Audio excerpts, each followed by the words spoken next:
This is Ashley Stevens here with Michael Street at the UNCF Career Pathways Initiative convening. Michael is a graduate of Morehouse College, an HBCU supported by UNCF. He's a graduate of MIT, and he's a PhD candidate in the Department of Architecture at Georgia Tech. He's doing great things. He's the founder of Black Men Code, and he's been sharing some of his experiences here with our guest today at the CPI convening. Welcome, Michael. Thank you for having me. We are glad to have you. Just tell us a little bit about you. You've got a lot of educational experience.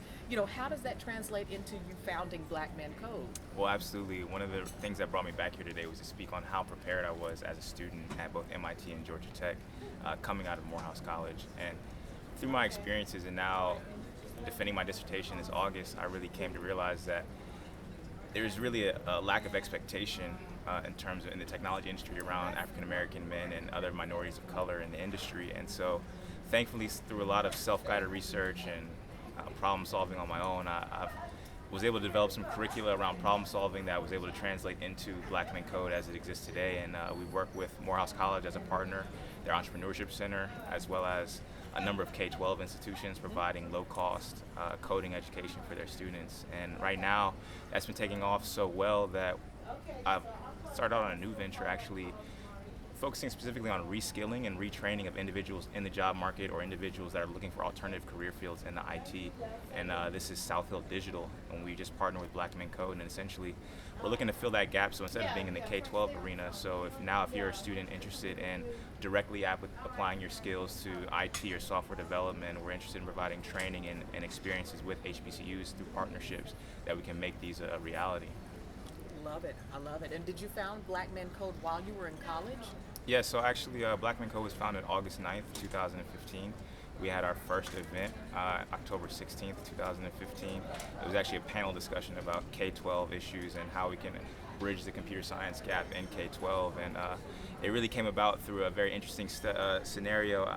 In 2014, I spent 6 months abroad working at a German research institution, learning Python and coding all of their scientific applications of Python.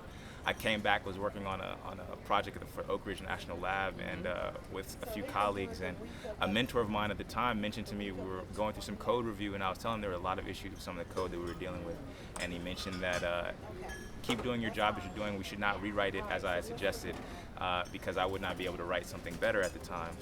And so thankfully we continued working together on the project, and as things progressed, we came to the realization that the entire project as it existed had to be scrapped. And thankfully, due to my previous experience in Germany, I was the only team member with Python-based coding experience. So we rewrote it. We have a publication in the works now. It's about providing power to a 3D printed house through a 3D printed car, which is actually a very crazy kind of project when you say it out loud.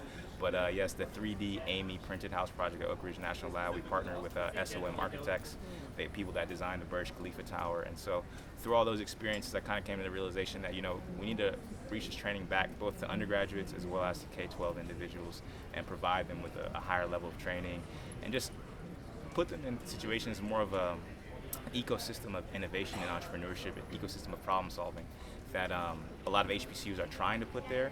But Black Men Code, we exist to really put them over the hump and really provide that ecosystem and really discuss the issues that we put on the panel today. Was how can we bring some of these desires around technical education to the historically Black college experience. And how did the HBCU experience and training and skills you received there, how did that prepare you for the workforce and really for you being an entrepreneur, starting your own business? Yeah, I think it's a very funny question. So it's more a question of, I think Morehouse prepared me very well socially to be in the position that I am now.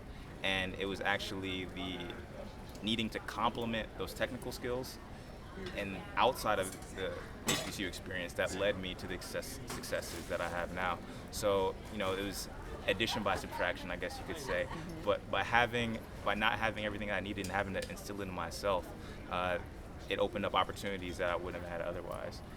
But HBCUs are great for what they do in developing really personable and driven and community-oriented individuals, and I think that education was second to none. But as far as technically, Black Men Code and South Hill Digital really exist to help HBCUs get over that hurdle of really providing individuals that directly out of directly out of school are ready for their careers. What advice would you give to HBCU students who are either just entering college and or about to complete their degree, and they really don't know what they want to do in terms of entering a career? I think it's a very key question for a lot of people. Like, people don't know what you want to do for careers, right? I think a better question is not asking somebody what they want to do for their career, but what kind of problems do they want to solve. So it's much more inspirational if you ask somebody, what is a problem that you think about before you go to sleep at night or you wake up having in the morning? And so when you frame somebody's career around how they can solve this problem, then that question answers itself. So we're much more interested in saying, what's a billion-dollar problem that you want to solve in the world today, and how can college or education get you to that solution, really? Got it. I like that, and that's what our CEO, our UNCF CEO, Dr. Michael Lomax, spoke about, is making sure that you don't just have a career that gives you pay, but a vocation that's part of your calling and your passion. So Absolutely. I think one of the interesting things about the world today is that we're being just totally technically driven, and their wages will exist. I mean, there's going to be $500 billion of wages left on the table by 2020 simply because individuals don't have the skills to get technically related jobs. Mm-hmm. But at the same time, there's also a great opportunity to be an entrepreneur in this space. Tech grows at a rate of 130% per year in terms of the market capitalization of the tech sector. So there's a lot of business opportunities and a lot of problems to be solved. And so if we inspire HBCU students to be problem solvers and then couple that with industry partnerships or outside partnerships that give them actual skills, then we'll be creating just awesome individuals for the world in the future. wonderful. So lastly, what's next for Michael Street after you earn your PhD in architecture? What's next? Absolutely. So what's next is definitely transitioning full-time into Black Men Code. It's a nonprofit, and we're looking to open up space here in Atlanta to be a drop-off after-school academy.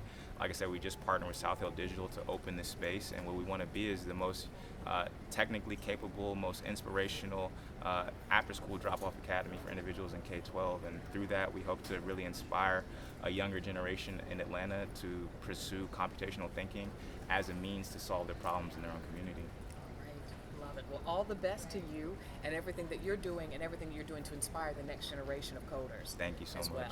Michael Street here at UNCF's Career Pathways Initiative convening.